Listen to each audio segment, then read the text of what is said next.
ginnaaw bi mu sant yàlla julli ci yonent bi sant suñu ñaari waajur dañoo kontaan ndax monsieur le maire investir ko mooy investir sa bopp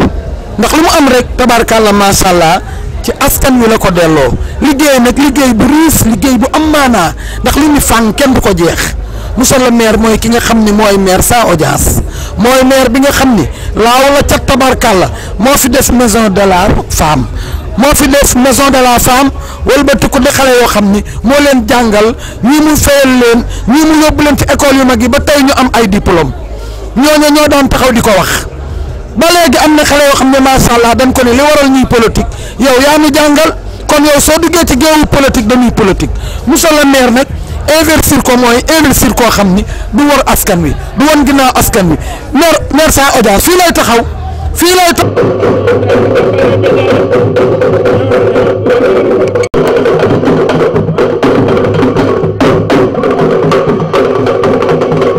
ay jàmbaaru fàkk tudd lañu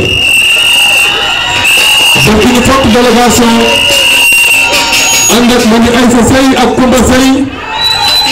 ñëw ñu fi woote bii waaye bu may fàtte rek la xool cosaan dafa am solo tey nag kenn ku nekk nee na yaa moom Baydi Seye waaye nag Baydi Maire tey jii maa ngi gis ne seen dam ñu def une forte mobilisation ànd ak ndikkuloo ñëw wante monsieur le maire tey jii maa ngi gis sa yaay sunu yaay Ajaratu Néné Sall mu def une très forte dañu Limaamu Laay di jaamante rek def ay jàmbaari fàkk dëgg organisation bi bu jaaree yoon am nañ ci mainmise wante tey jii monsieur le maire lu musul am ci histoire commune gis naa ko tey muy les agents municipaux yi nga xamante ne nii ñooy travail ci ñu yokk Baydi Seye ak lu koy may ndam ci lay xëy ci lay doon dëgg la de teyeen Baydi Seye nitam yëpp mu fekku ak yow wante tey jii monsieur le maire Baye Fall borom Daaru Muxti sunu nijaay sunu xarit premier adjoint au maire ki nga xamante ne nii boo xasee ba wax bu ñëw waaw waaw la bu dee déet la mi ngi ci sa wet dina soutenir wante monsieur le maire ku jóg sa day ñaanal la ku jóg sa baay ñaanal la roy bu tëb bi mooy Baye Ablaye Seye mooy sa ndem sa baay li ngi doon di la gunge di la soutenir di la ñaanal comme monsieur le maire tey jii amatoo dara loo ragal waaye tey jii nag waa zone mobilisation maa ngi fi noonu madame Barsi mu ànd ak une forte délégation di dugg si noonu wante tey jii monsieur le maire sa mag sa xarit Mamadou Yaya Sall mi ngi toog nii ci sa wet ak njabootam gépp ñëw wuy sëgal ñëw di la soutenir wante tey jii nii monsieur le maire yaakaar naa waa yaakaar ñoo nekk nii ndeysaan sa tey Codé Fall ndeysaan la ngeen def ngeen une forte mobilisation def ngeen ba mu baax wante tey jii tey la tey ay jërëjëf Ndao Mbane bu ko defee su ko defee ku ñëw rek na nga topp ko suñu organisation bi ñu orienté la rek ba teg la fi nga war a teg maa ngi seer yaay booy. ndeysaan waa yaakaar def nañu une forte mobilisation ñoom tamit ñëw wante ay jërëjëf Ndao Mbane dama ne mouvement des guerriers la commune de Niakhar Limamou Laye kenn demul na des.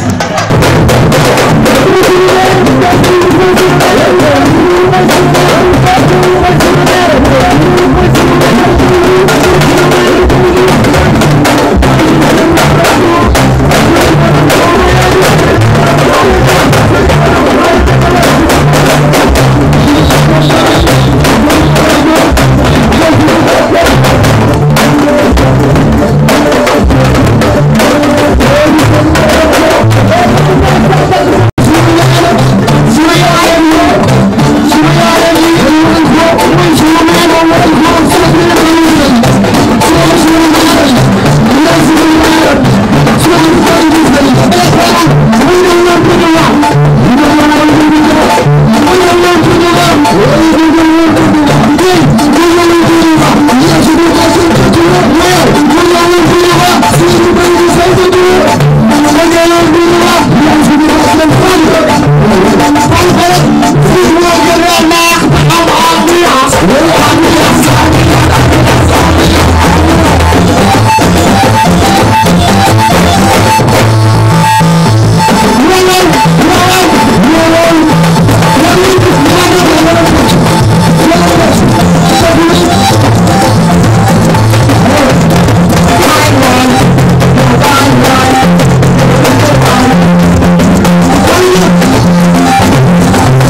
toog waaw suuf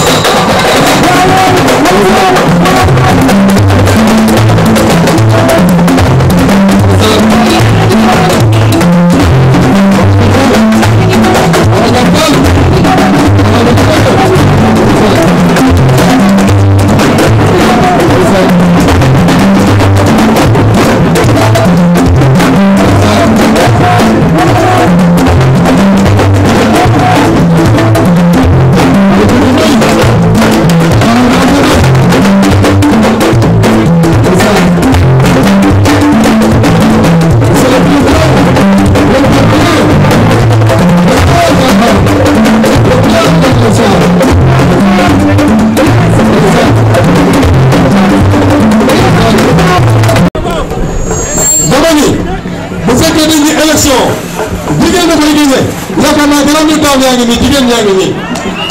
bu fekkee dañ ne élection ay ndaw ñoo koy gagné monsieur le maire ndaw ñoo. ndeysaan ndaw ñaa ngi baax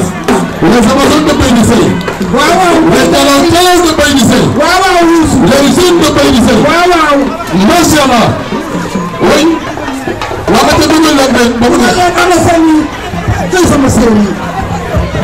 animateur ba ñu waxul kanam yi pour yàlla du ma la defal attention suñu yaa bëgg ñu waa jàmm na attention suñu yaa bëgg ni léegi attention am na ñu ñoo nekk nag mo am na ñu ñoo nekk ñu am ñu ko ci ñu nekk awa ñu ñëw rek Hasan monsieur le maire actuellement ni réseaux sociaux yi en direct la ñu ngi lay suivre en direct ak réseaux sociaux yi Facebook Twitter ak yëpp ñu koy suivre en direct monsieur le maire dama ni ku ko mën nii la koy defee waaw ku ko mën ak ku koy jéem ba ko ñëw monsieur le maire les amazones de Baydi Seye les jeunes la jeunesse de Ndiarème Limamoulaye la jeunesse de Ndiarème Limamoulaye nee nañu béy bi moo nga doy la jeunesse de Ndiarème Limamoulaye nee nañu Baydi Seye moo nga doy les imams de Ndiarème Limamoulaye nee nañu Baydi Seye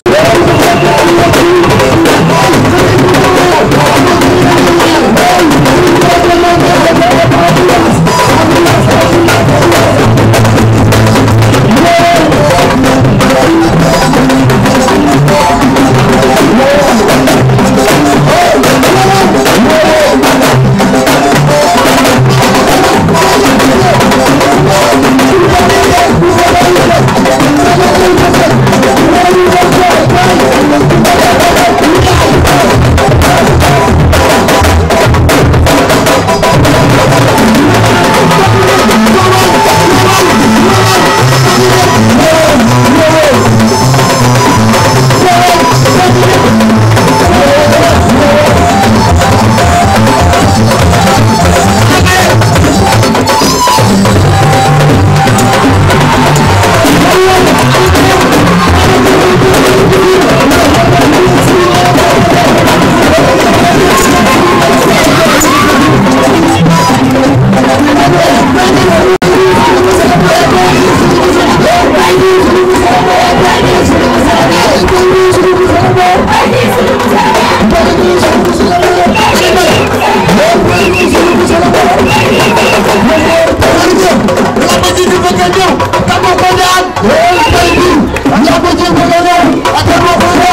yow laa dégg sànq nga wax lu am solo.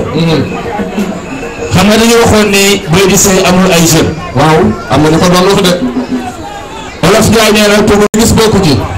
léegi gis bokku si. ku gis Ndeye Marie ak ñi mu àndal nga xam ne Boy di Seye am na fa des. wallaahi. di leen jox seen wàccuwaay bu baax. ndeysaan. moo fonk leen ndax Boy di Seye. wallaahi. moo fonk leen ak ndax Ndeye Marie. waaw Ndeye Marie. Ndeye Marie. Ndeye Marie nekk fi. mi ngi toog ne yeneen i jeunes. Ndeye Marie. jeune de macha allah. et d'accord ba Ndeye Marie dañ koy jox. Ndeye Marie ñu ngi toog waaye ñu ngi Ndeye Marie seen la ko doon waxoon. ay sëriñ ay sëriñ. ñu yàgg a jàppale askan bi socialement par exemple. ñu ngi leen sama coono bu baax. waaw. wax na ku ne lii waay. Imam Moussa Gueye. ah tonton. suñu imam waaw rafet na. ñaan nga ñaan la ñu ko taxawaay. ndeysaan. ma delloo antenne bi àggal si Ndeye Moussa. damay wax lu am solo léegi ndax damaa bëgg a ñaanal ñu baal ñu solo. waaw dañuy bëgg a tàmbali rek liggéey bi. waaw dañuy bëgg a tàmbali liggéey bi. waaw. ndeysaan. ndeysaan. ndeysaan.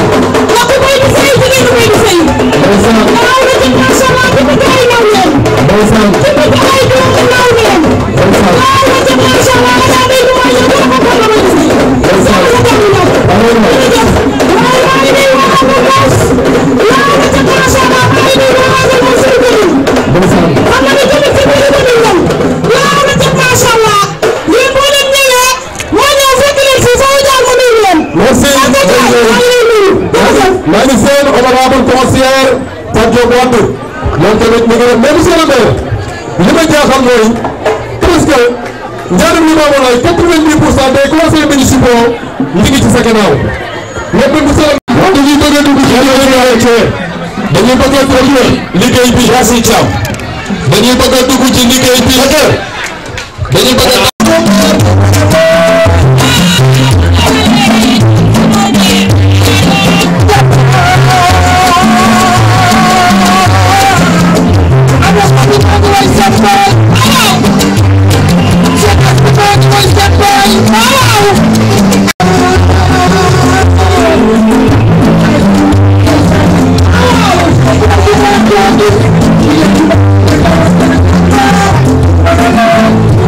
Thank you.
ndeysaan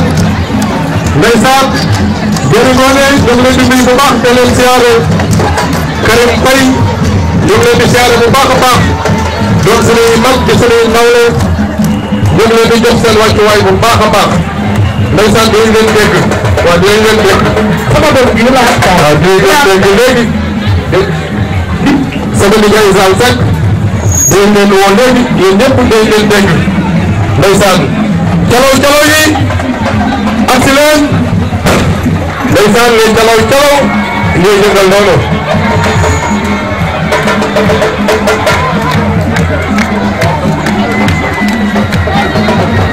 leen calaw calaw ndeysaan leen calaw calaw ndeysaan ay waay sant leen calaw calaw yi ndeysaan sant leen calaw calaw yi ndeysaan leen calaw calaw dafay di sey ñooy dugg si noonu boobee leen calaw calaw ndeysaan dugg si leen waay dugg si leen dañoo bëgg a tàmbali liggéey bi zone suuf su weex lay seen noonu ndeysaan zone suuf su weex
Muhammad sallallahu alayhi wa sallam ku defee mu def ñaan nee ñu jàng fatihatul kitab julli ci sangu sangi sallallahu alayhi wa sallam muy maamam nee ñu fas yéene li nga xamante ni mooy suñu yéene mooy monsieur le maire gagné deuxième mandat ba troisième yàlla ko yàlla mottali à 100% nag ci barke yonent bi sallallahu alayhi wa sallam maamam bismillah fatiha salatul fatih na ñëpp wax amiin na ñëpp wax amiin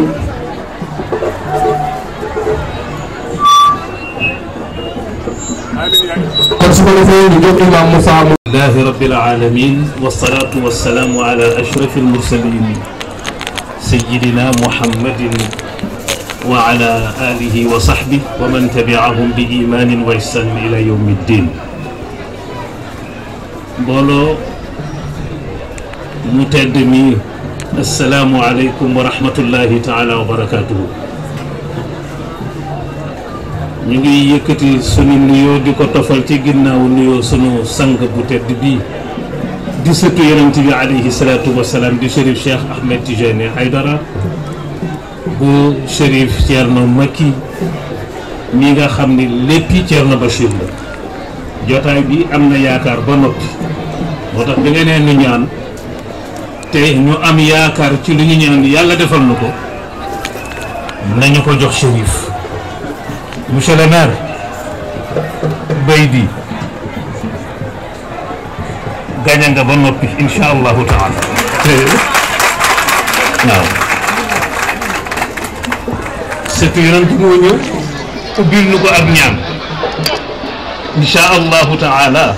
ci kàttanu yàlla ak mbaaxam yàlla na ndam li dem ba weesu sax fañ ko fooge woon te ñu fekk lépp te tal ko jar nga ko ci biir jar nga ko ci biti ñaan na sunu imam yu tedd yaa ngi toog imaamu ratib bi ngi imam si ànd ak imam Taal ak aimma yi ak sunu kilifa gu tedd gi di Xaaji Abdoulaye Sow di ko ñaanal yàlla doolu ko wér ak nit ñu tedd ñu baax ñiy toog kàddu li ma ci bëgg a dalale sunu xel mooy sabar yi may leen ñu tuuti téye leen galeen yi tuuti ñu àggale bu leen yàq sunu ndam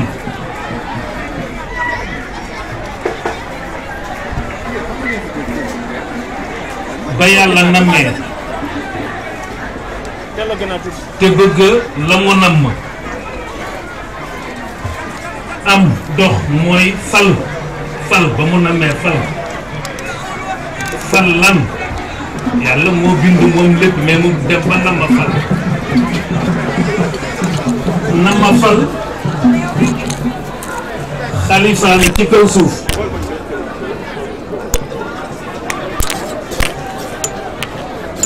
nama fal xalifaam ci kaw suuf dafa def élection lu mel ni li ñuy waaj a def nii te di ko dëkk man imam alxaaji Yusufa Sarr waaw xam nga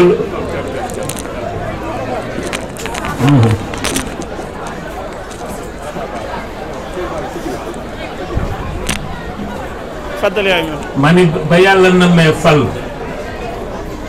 dafa def lu mel ni séq koog ñan malayka yi ca la ñu woon te mooy ba mu nammee inni jaailun fil ardi xalifatan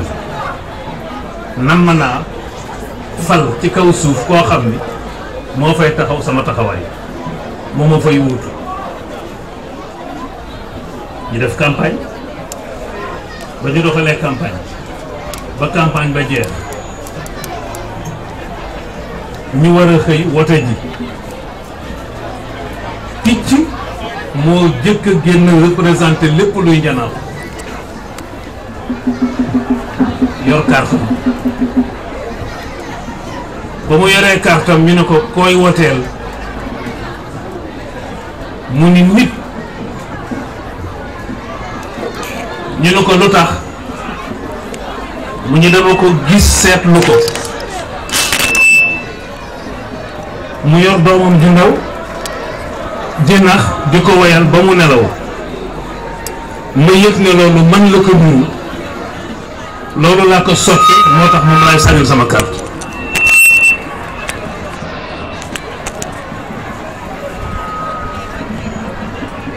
te béy di yàgg nañ koo seetlu ku bëgg njaboot la ku am ñeewante ci njaboot la kon jar na sànnil carte ka ca topp di sànni ji kartam ba picc génnee neen tuuti gaynde génn yor kartam ni day sànni ji ñu ne ko koy woteel mu ni nit lu tax mu ñu dafa am lu ma niru lu mun a niru mu ñu dama ko seet lu gis ni ku bañ kuy néewal doole ku ëpp doole la ma xam ne loolu man la ko niru loolu moo laa ko soppe ma di ko wooteel di ko sànni sama kàr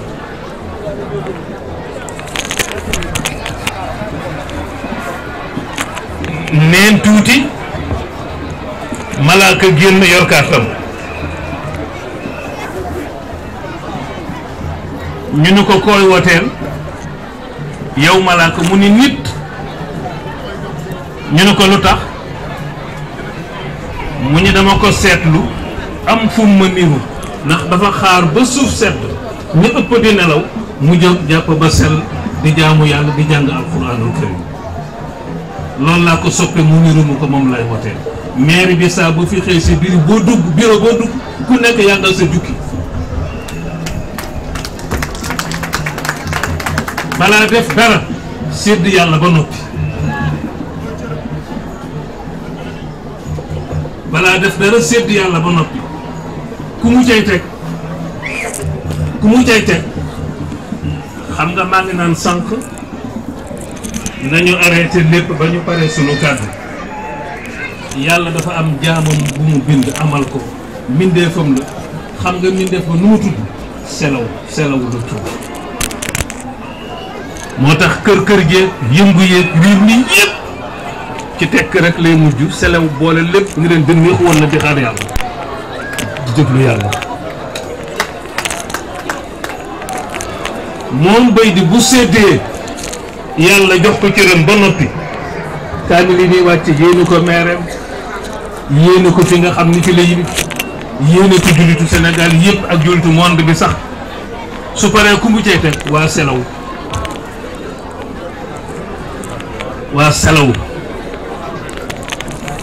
la cay teg dem ziyaar leen ziyaaru wan leen yëgal leen ni ñu nga fee di yëngu waaye léegi ñu yëngu ay yàlla na yéen du dëgg kon nag mu ngoog waaw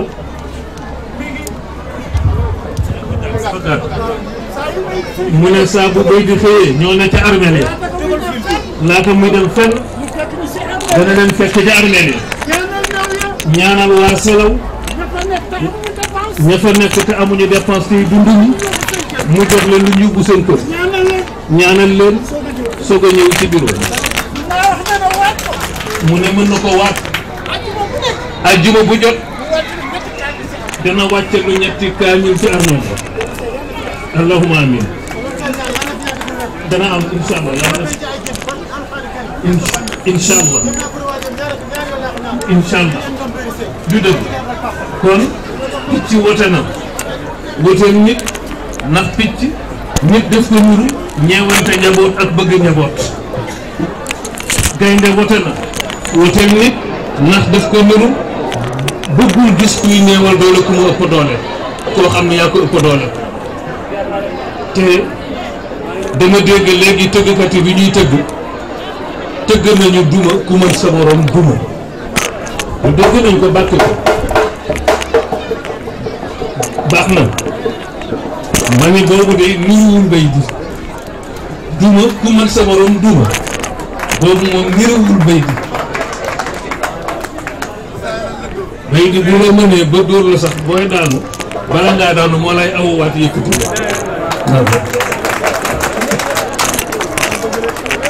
boobu mooy bay di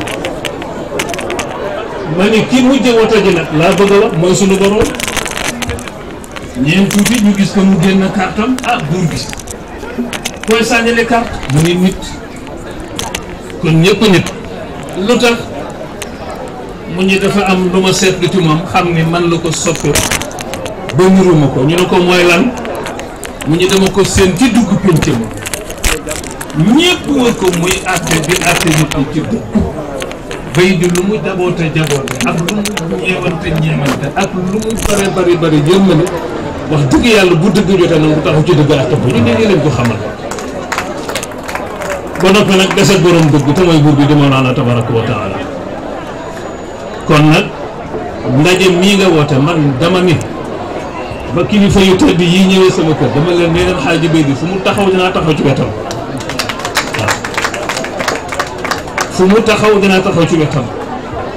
ndax bi nga laataa sédd kenn yàlla nga jëkk sédd ba noppi koo ci teg yonent bi sëtam ngi nii toog mu ubbi ñaan bi koo ci teg aïma yi yaa ngi may tooñ ni ma sa jàlla bi ma ni xanaa da nga bëgg man grand bu bi yëg may jox minbar ba fa laay toog yor sama tim du xutba moom lay xutba ci kaw minbar kon nag noonu nga ñu solale ñun aïma benn imam ñëpp ko seede ñu ngi nii di muñ di ma xool yow waxuma la mbubbu meer buy sax ba faru waaye lama la kasaniya thawban thaminan rafian kasaha al ilahu burud salaam yàlla na ko yàlla sàng bi jaahi sayyidina muhammadin alayhi salaatu wasalaam waaw yàlla na ko yàlla sàng lu tax mooy wa in bi'ta nafsaka baari al-ibaadi asaabaka yawma al-balaa bis-salaam bi jannati adnin bi janbi ash-shafii' fa tahqara ma bi'ta rabb al-anaam. li ëpp ci sa dund ak ci sa liggéey ak ci say xalaat boo ko jëlee jaay ko yàlla mais jaay nga ku am njëg te du waxaale te ku mën a fay la. fii tuuti na mais la lay xaar fële ëllëg moo ëpp waaye nag fii la ñuy tàmbalee gis résultat yi mooy lii la tax a woote yal na ko yàlla jëlal boppam tegal la ko ci sa loxo ñu bokk fekk lépp tatal ko te di la gën di yéeg nag fala zilta tarqa bi a'la al ma'al amaam ku la gisati rek ma wax ma la bu la joxee loxo ba noppi na ma ci tegal ñetti amaam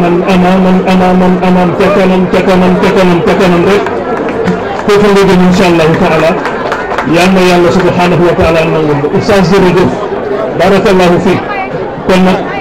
kàddu gaa ngoog sëriñ léegi nañu jotaay bi yal nañu ko yàlla nangul ñi doon tëgg baal leen ñu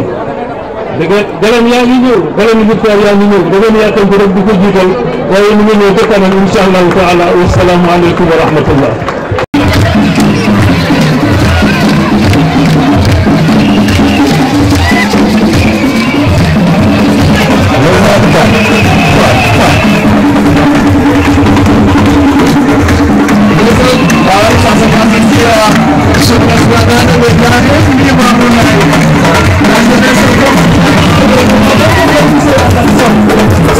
Chers téléspectateurs de Vision Africaine TV, nous sommes ici à Guédiawaye Limamoulaye,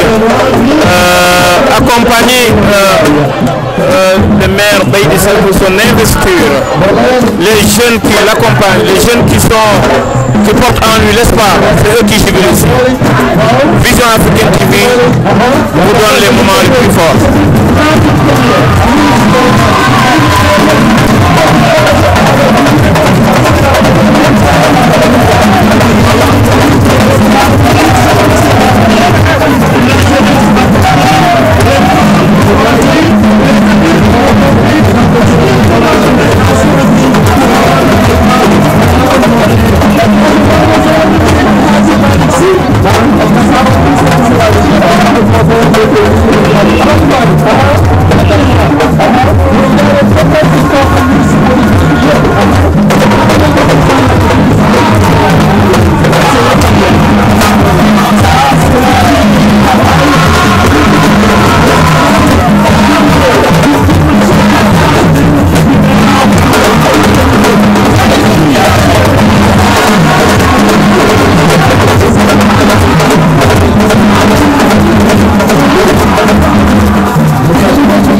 ñoo ngi leen di nuyu ci peut-être turam ak santam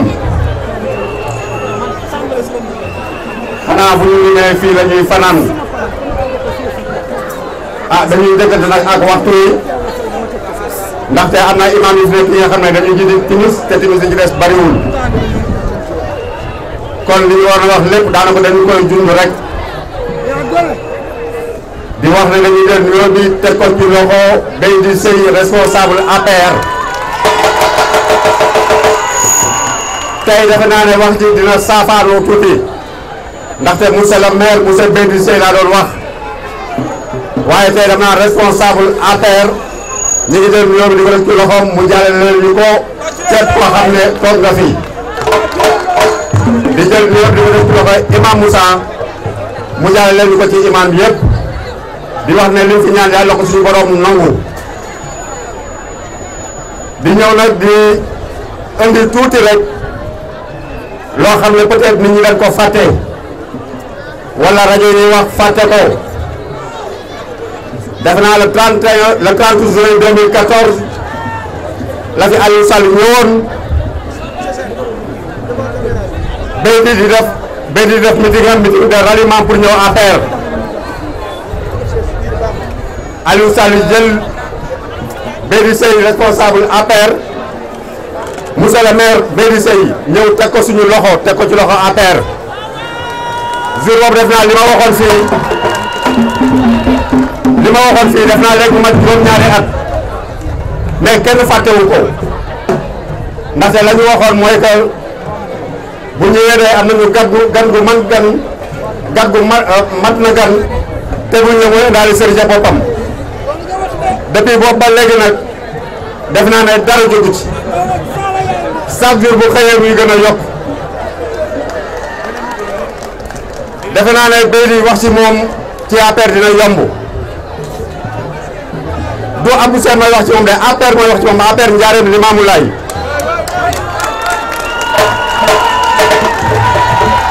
Beydi man de yëpp pour sañoon Njaareem benn liste mu lay am mooy liste Njaareem du am opposition du am coalition yoo xam ne ñu xëccoo seen biir du am kenn liste Njaareem lay doon rek ñu ne Beydi moo koy jiite ñëpp ñëw voté dem tëddi nelaw coow du am dara du am te Njaareem depuis mu nekk Njaareem ba léegi amul benn élection boo xam ne xeex jib na fi te da ngaa dañ dama élection ci jàmm xeex du jib dara du jib ndaxte ñu ko seqal ñëpp suñuy jarbaat lañu suñuy jabar suñuy sox ñëpp lépp mbokk la kon def naa ne jàmm rek moo fi am kon monsieur Beydi Seye responsable APR tey wax monsieur le maire responsable APR laay wax ñu lay xamal ne lii defe naa ne c'est le président mooy mooy wax ak yow parce que président ñu la dénk parti fii ci commune bi il faut mu xam ne li tax parti bi taxaw fii ba léegi ak ren yi mu am yëpp bokk nga ci ñi gën a suufalee ni bokk ci ñu gën a sant ñoo ngi sant ñëpp di gërëm ñëpp jërëjëf.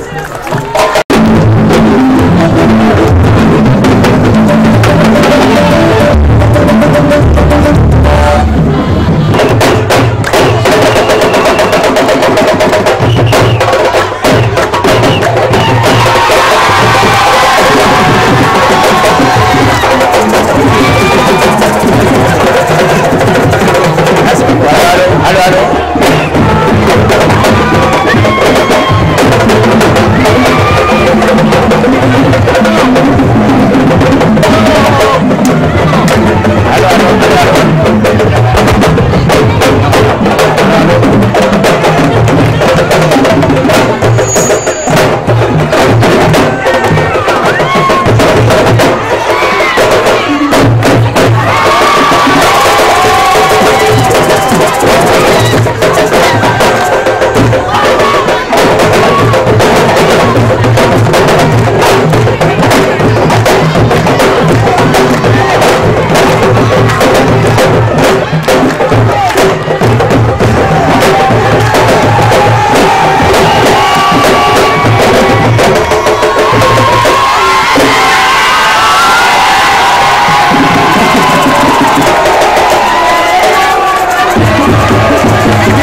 jël samay nuyoo di ko tàmbali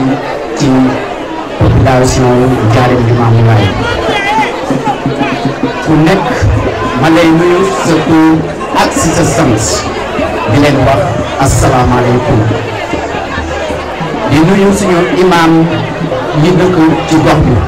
di nuyu chef de quartier yi ak bàjjenu gox bu jógee ci nuyoo yooyu dundul nuyoo keneen ku dul kii nga xamante ne moom moo waral bésu tay bi kii nga xamante ne moom mooy suñu papa mooy suñu professeur mais aussi nekk suñu autorité politique muy le maire Mamadou Beydi Seye ma bëggoon ngeen tàccul ma ko bu baax a baax a baax a baax a baax moom li mu ko defee mais man je ne vais pas aller dans le sens de la politique mais je vais aller dans le sens fi nga xamante ne moom mooy les différentes responsables depuis Guédiawaye bu mu existé ba tey Ndiarème Limamoulaye li mu am ci ay responsables politiques mun naa wax ne ni boo ko taalee du jeex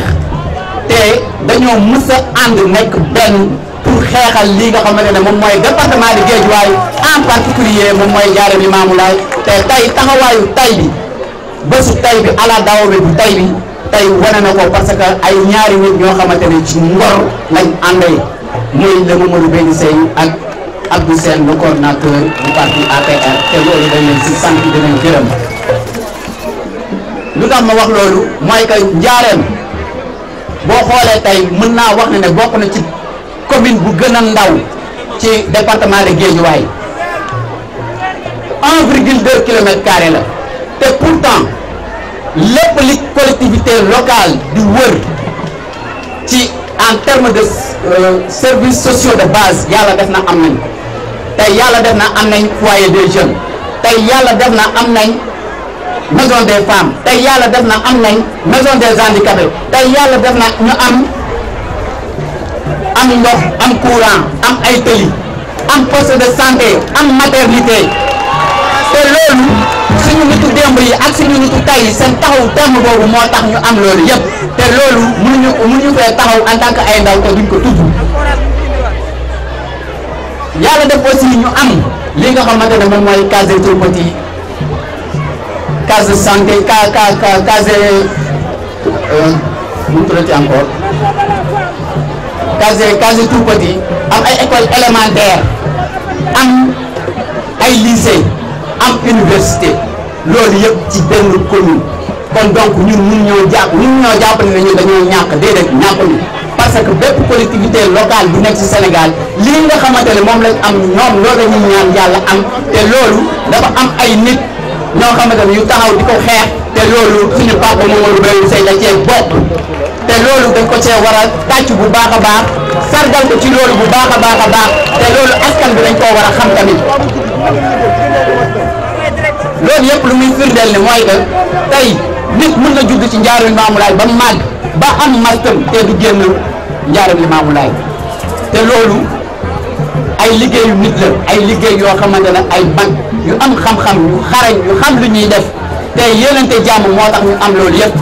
te loolu firndeel na ko tey ci la coalition de la grande majorité présidentielle léegi nag damay jublu ci li nga xamante ne moom mooy ndaw ñi ñoom ñoo ma tàbb tey en tant que ndaw may wax ci seen tour ci tuuru la grande coalition majoritaire présidentielle mais du ma pare wax te nuyu ma ñi nga xamante ne ñoom ñooy les amazones gis nañ seen taxawaay macha allah et bonne continuation gis nañ rafetaay gis nañ aussi taxawaay waa COJER mais ici surtout gis nañ waa taxawaay waa mouvement calaw calaw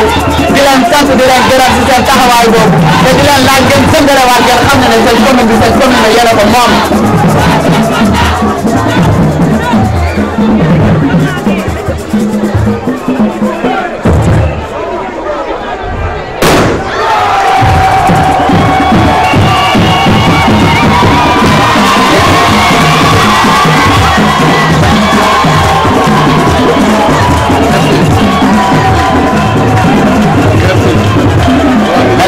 Merci beaucoup, c'est gentil. Léegi may jeexale sama kàddu tey en tant que membre de la mouvance présidentielle élargie à mon nom propre et au nom de la jeunesse républicaine bu Ndiarème Limamoulaye et de la coalition majoritaire on valide solennellement la candidature de Mamadou Baby Seye pour sa propre réélection aux prochaines échéances électorales le 23 janvier 2022 inch'Allah rabbi te boobaa dinañ ci def suñu képp lay kàttan lépp luñ ci war a def dinañ ko def pour mu toogaat fi mu nekk nii pour mu continuer liggéeyam loolu laa amoon loo xamante ne li ma leen di wax di leen santaat di leen gërëmaat di leen jaajëfalaat te di ñaan yàlla bu def ci ñu dugg ci alhamdulilahi rabbil alamin dugg ci bismillahi rahmani rahim jël ci alhamdulilahi rabbil alamin wasalaam. asalaamaaleykum. ñu nuyu ñëpp. population de Ndiarème Limamoulaye. tey population de Ndiarème Limamoulaye. les hommes, les femmes, les jeunes, tous unis aujourd'hui pour soutenir la candidature de M. Mamadou Baby Seye, maire irréprochable de la commune de Ndiarème Limamoulaye. tey jii dafa nekk bis boo xam ni bisu mbégte la ndax li nga xam ni ñu ngi ko taxawal tey jii di ko investir dafa nekk koo xam ne xarit yi ñëpp la ku bëgg ñëpp ku bëgg Ndiarème Limamoulaye li nga xam ni pexeem ak xalaatam ak man-manam yëpp mi ngi koy def pour Ndiarème Limamoulaye émerger ci commune yi nga xam ne mooy commune mu département de Guédiawaye. sànq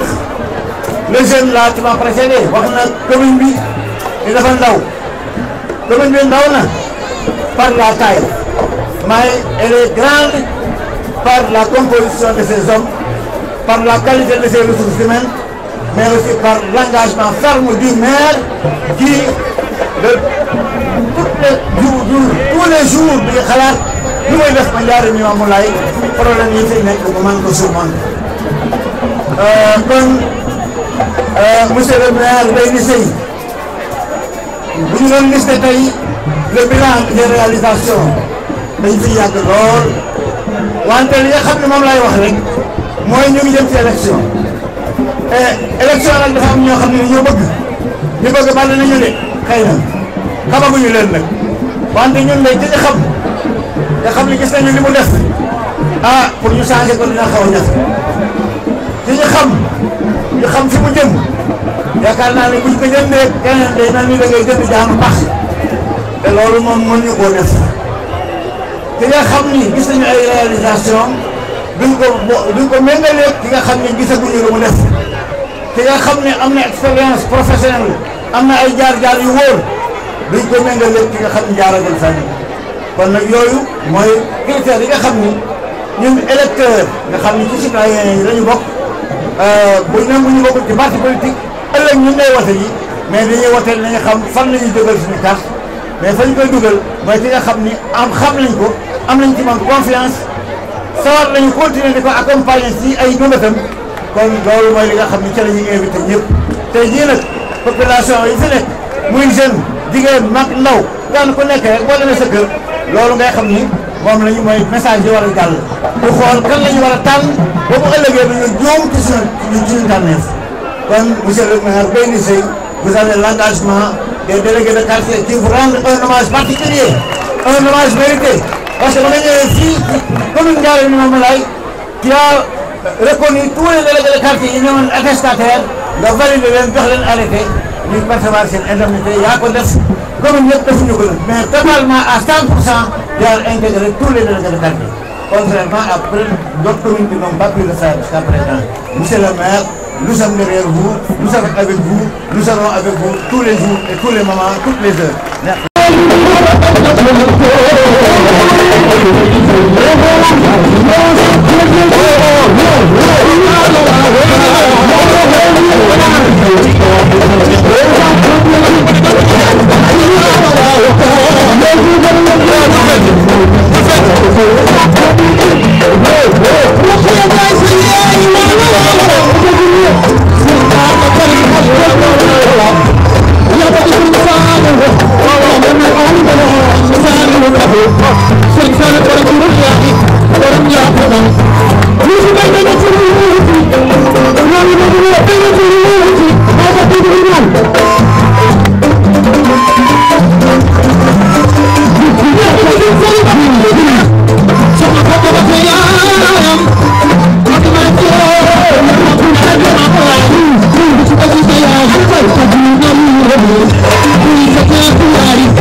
di ko teg ci loxo imam si mi nga xam ni mu ngi fii toog di ko teg ci loxo imam Moussa Gueye mi nga xam ni mu ngi fii toog commune Limamou Laye Ndiarème monsieur le maire Baydi Seye ñun du la sant dañuy wax alhamdulilah ñun yàlla la ñuy sant nañ ma laaj lan moo tax sant ma monsieur le maire Baydi Seye waaye di sant yàlla yàlla dafa wax ni la in shakartum la azidannakum yàlla nee na bu ngeen ma santee ma dolli leen yàlla nu jox maire bu kenn amut kon dañuy sant yàlla mu joxaat mu Baydi Seye alhamdulilah na ñëpp wax alhamdulilah alhamdulilah alhamdulilah yàlla na nu joxaat jëm ji waaw ñu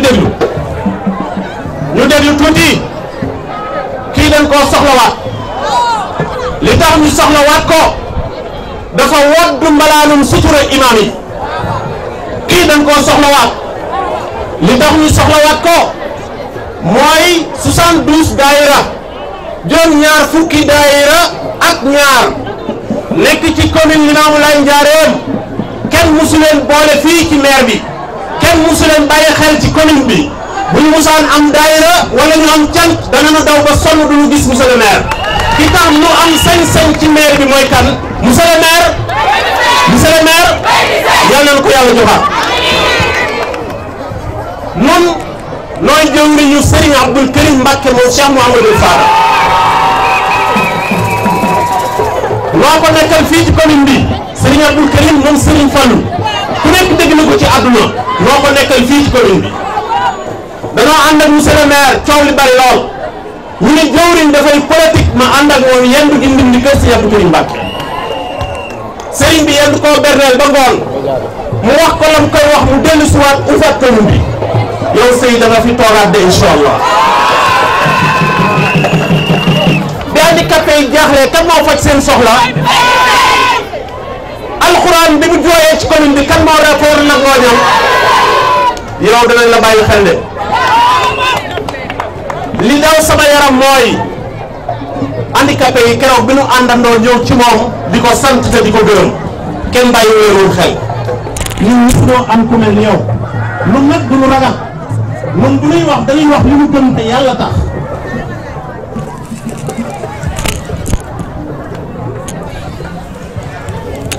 dañuy wax li ñu gëm te yàlla rek tax ndax ëllëg da nga ñu wéet doo fa nekk kenn du fa ne waaye lii nuy seede xam nga ni yaa ko jëf commune bi xam na ni yaa ko jëf kon na ñëpp di wax alhamdulilah bi ñu yàlla joxee ku mel nii Youssoufa merci juróom-ñaar fukki daayira ak ñaar moo nekk ci sunu ginnaaw ñu jiite leen mbooloom daayira ku ne xam na ni baaxoowul di tàccu ak di woote ci ay meeting waaye danañu gisee ñun ci sunu biir ñu ngi waxtaan ak ñoom na ngeen xam ni juróom-ñaar fukki daayira ak ñaar yooyu yëpp àndandoo nañu ci ginnaaw monsieur le maire Baydi Seye falaat ko mu doonaat deuxième mandat wa salaamu aleykum wa rahmatullah. On fait le responsable du service d'entreprise du Parti démocratique sénégalais ñuy dem élection locale mu nekkoon élection yu yomb yu oyof mais yu diis ku déglu président démb Kaffrine il a lancé un grand message bu mag le président waxee dama bëgg ñu déglu ko. En 2009 bi président Abdoulaye Wade demee élection locale ak waa PDS 2009 ku ne di xëcc jëmale sa boor naan man maay doon maire ñi ànd ak moom am presque 5 listes 6 listes la mu jur mooy Benno Siggil Sénégal ci la jëlee les grandes villes du Sénégal muy Guédiawaye muy Pikine muy Louga muy Thiès partout Benno gagné ko c'était le début de la fin du régime de président Abdoulaye Wade kon nañu def très attention ñun ñu ne dañuy jàppale président Macky Sall su fekkee jàppale bi dëgg la nañu fàtte suñu bopp ndax li gën a jafe mooy téye nguur te le président Macky Sall ku xool démb ak tey inauguré na 3 hôpital régional ci démb ak tey rek démb la inauguré hôpital régional bu Kaffrine démb tey lay inauguré hôpital régional bu Kédougou tey lay inauguré hôpital régional bu Sédhiou muy hôpital yoo xam ne minimum boo ko dee évaluer li ko manqué 300 milliards lu néew la loolu nag hôpital spécial bu Touba ku ne gis na ne travaux yi sori na ko xool Covid bi ni ci président Macky Sall taxawee ak régime am ak le ministère de la santé nga xool xam ne kon ñu ngi liggéey suñu fàttewul nag suñu bopp nekk di xëccoo ak ay calcul politique di jiital suñuy intérêt bopp ñun kese ba coalition bi am jafe-jafe kii njëkk am problème mooy ñun te nag li gën a métti ci àdduna mooy ñàkk nguur guy liggéey nguur bu dee liggéey dañ koy dooleel te nguur président Macky Sall mi ngi ci yoon yoo xam ne si ñu ku waxal yàlla ko xool BRT bii ci Guédiawaye nga xam ne bu paree dafay dem rallier ji ak TER bi loolu nag liggéey la boo xam ne li koy gën a mën a dooleel rek mooy ñu génn le 23 janvier 2022 la majorité présidentielle gagné largement su ko defee ñu doon coow seen làmmiñ tëj mais bu ñu sàgganee nekk di xëccoo ak a xuloo ba ñàkk élection yi li muy jur mooy dañ naan. devant le coordinateur de l'affaire, devant Madame Diop de la nuit des jeunes dames Monsieur le maire Mohamed Baïdi Seye, les écoles sont très contentes, les enfants sont contents, les femmes sont contentes, la jeunesse a dit oui, maintenant pour Yakar, vous êtes aussi candidat à la mairie de Ndiarème Limamoulaye. Vous êtes le premier maire de commune Mohamed Baïdi Seye. asalaamaaleykum mbooloo mi dama ci bëggoon sànni ay kaddu rek man maa ngi tudd El Hadj Malick Sy bokk grand parti bu Malick Gakou Baïdi suma mag la suma xarit la ba ñuy ànd du tey am na ñetti at ñu nekk Magalu Touba ma ni ko man de xawma kan waaye bés boo nekkee candidat mairie di demandé 2e mandat man damay nekk sa ginnaaw parce que man gis naa jomb naa di dem di soutenir beneen candidat yow ngay nekk candidat nekk sama mag te ñu bokk lu bëree bëri jaar fu nekk mag moom donc loolu tax tey jii may feddali sama kóllëre ak moom mais maa ngi koy soutenir di gërëm waa Benno Bokk Yaakaar ñi nga xam ne ñoo ko investir comme candidat pour 2e mandat mairie Ndiarème Limamoulaye. Ndiarème Limamoulaye nag vous avez fait un bon choix parce que moom depuis 97 ñu ngi naan leen ñam leen ma da ngeen ko yéex a ñam ba ngeen ko ñamee nag gis ngeen na mu saf ndax ñeenti maire jaar nañ fi ñetti maire jaar na fi moom mu ñeenteel leen li muy fi réalisé benn maire réalisé wu ko fi man def naa ñaari conseil municipaux nekk naa fi ak Pape Ndiaye Dégène nekk fi ak Ibrahima Ndiaye donc moom li mu fi réalisé en tant que maire benn maire au niveau de Ndiarème Limamoulaye musu ko réalisé benn maire au niveau de Guédiawaye au niveau des communes d'arrondissement, les anciennes communes d'arrondissement nous se réaliser. Donc on ne change pas une équipe qui gagne. Moi, compte tenu de tes réalisations, moi je serai derrière toi pour te soutenir, travailler ensemble avec toi, travailler avec ton équipe pour nous gagner au soir du 23 janvier 2023. Merci bien. Oui. Mesdames, Messieurs, mes chers concitoyennes et concitoyens de Ndiarème Limamoulaye, je voudrais, en ce moment solennel, où je dois accepter, avec humilité, avec respect, la décision de l'ensemble des forces vives de la commune de Ndiarème Limamoulaye, forces incarnées par les différents partis, les différents mouvements et les différentes personnalités. Je voudrais en ce moment précis rendre grâce à Dieu. mais remercier également mes parents qui m'ont tout donné et qui par leur travail et leur prière m'ont permis aujourd'hui, dans notre commune, qui est notre village, commune que nous chérissons parce que cette zone, nous la connaissons depuis 1959. Je dis en ce moment précis, je rends grâce à maman, je rends grâce à papa. Ils nous ont tout donné. Ils m'ont permis, par leur prière, de vivre jusqu'à ce jour, mais surtout d'embrasser un certain nombre de carrières. Mais surtout, ils m'ont permis à chaque fois que j'ai été confronté à une posture, ils m'ont permis de faire des résultats aujourd'hui encore indicibles. Je les remercie, ces parents, et je prie pour eux. Je prie qu'Allah les accrée dans son paradis. Je prie également pour tous les parents, mais aujourd'hui je prie surtout pour toutes les mamans. Nous sommes, je crois, le jour de la fête des mères. Les mamans ont tout fait pour nous. Donc nous devons prier pour elles. Et je prie que chaque maman puisse assister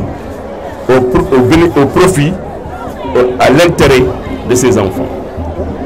Les mamans sont très fatiguées. Elles sont partout. Elles font tout à la place des hommes et font tout également à la place des femmes. Elles s'occupent des enfants mieux que nous les hommes. Et aujourd'hui, qu'elle le fête, cette journée, je prie pour toutes ces mamans, pour que leurs enfants puissent être des enfants productifs au bénéfice des mamans et des papas. Je voudrais remercier l'ensemble des personnalités religieuses coutumières qui sont avec moi cet après-midi, qui sont venus communier avec nous, mais qui sont venus nous apporter leur soutien et leur prière. Je pense à Seigneur Abdoulaye Ndake qui est là à côté de moi. Je pense à Cheikh Métidiane Aïdara qui vient de partir, mais je pense également aux imams tels que Imam Si et Imam Moussa Gueye, Imam Youssouf Sarr, Imam Thiam et Imam Tal et tous ces imams qui sont venus partager avec nous. J'avais pris le soin dans nos pérégrinations d'envoyer une délégation, les rencontrer chez eux pour leur demander la permission de répondre positivement à l'appel de mes camarades. Tous les imams unanimement ont répondu positivement. Ils ont prié pour moi et ils m'ont conseillé de remplir. Je les remercie pour leur prière, leur encouragement, mais surtout leur présence. Mais je voudrais surtout remercier mon coordinateur communal, en l'occurrence M. Abdou Sène. Si je suis arrivé jusqu'ici dans cette activité,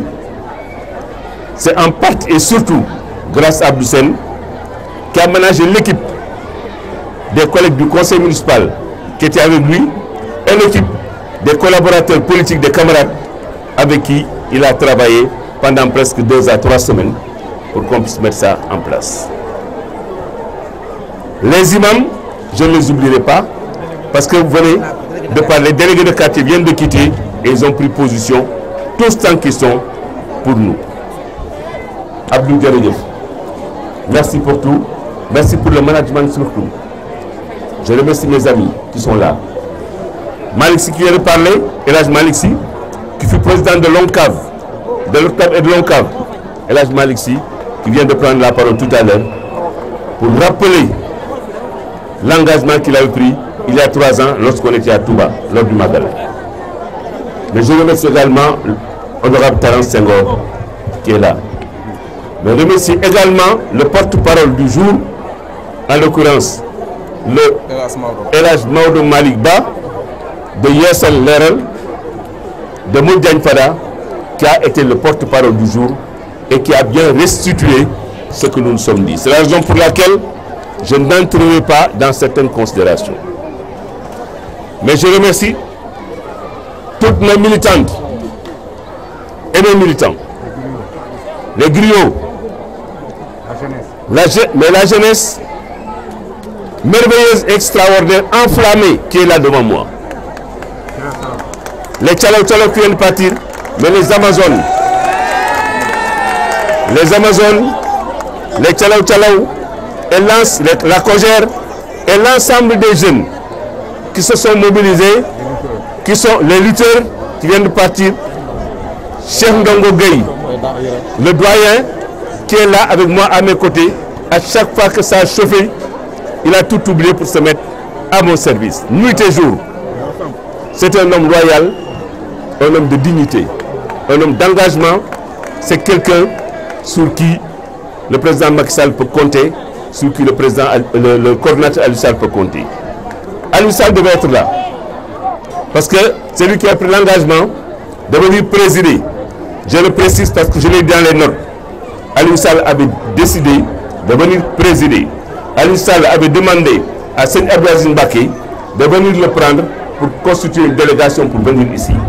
Donc depuis ce matin, nous avons discuté, Seigne Aziz Mbacké et moi, mais je crains qu'il ne soit retenu ailleurs parce que le président étant dehors, vous conviendrez aisément avec moi qu'Aliou Sall n'a pas pu venir. Maintenant, le message que le frère Cheikh Ndongo Gueye lui a envoyé, c'est un message que je ne peux pas changer. Et vous lui avez dit la vérité également.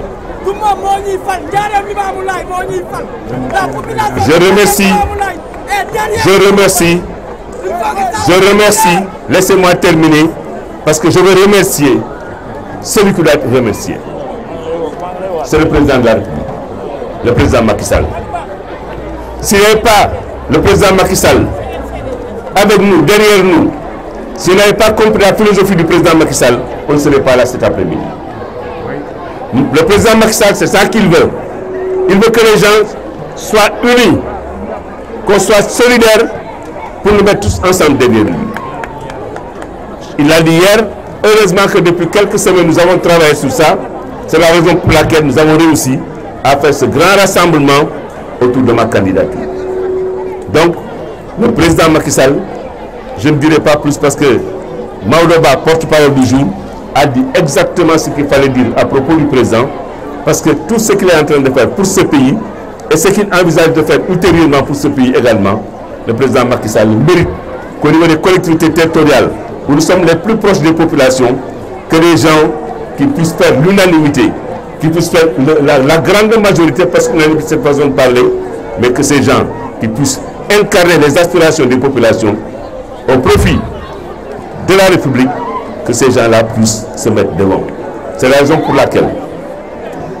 nous avons accepté aujourd'hui, solennellement, la demande de mes camarades et des populations. Ils veulent que je sois le candidat pour un deuxième mandat.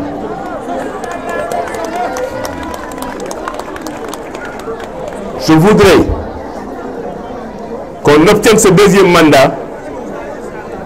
de la manière la plus claire, la plus transparente, mais de la manière la plus loyale. On va le faire, on va se battre avec vous. Et on est prêt pour le combat, parce qu'à chaque fois qu'on le met devant pour un combat, quelle que soit la nature de ce combat, si c'est dans l'intérêt des populations, nous sommes prêts, nous sommes partants. Aujourd'hui, nous allons incarner, à partir de maintenant, les aspirations des populations de Ndiarème Limamoulaye, pour ne pas décevoir non seulement nos politiques, mais nos imams, nos délégués de quartier et l'ensemble de nos concitoyens, surtout ces jeunes qui sont là, ces jeunes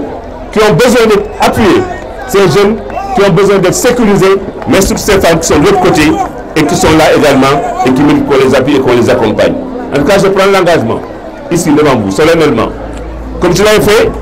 en 2014. J'avais dit que je me battrai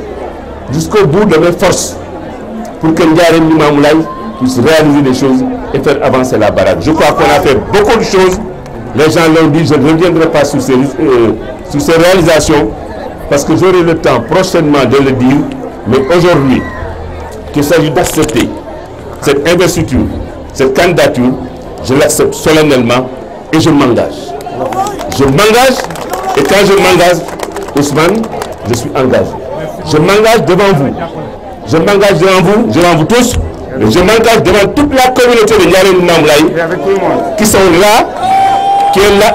toutes personnes confondues, tous les concitoyens et concitoyennes. En tout cas, je m'engage pour faire en sorte de continuer le travail en améliorant les acquis et en rectifiant les erreurs. Donc,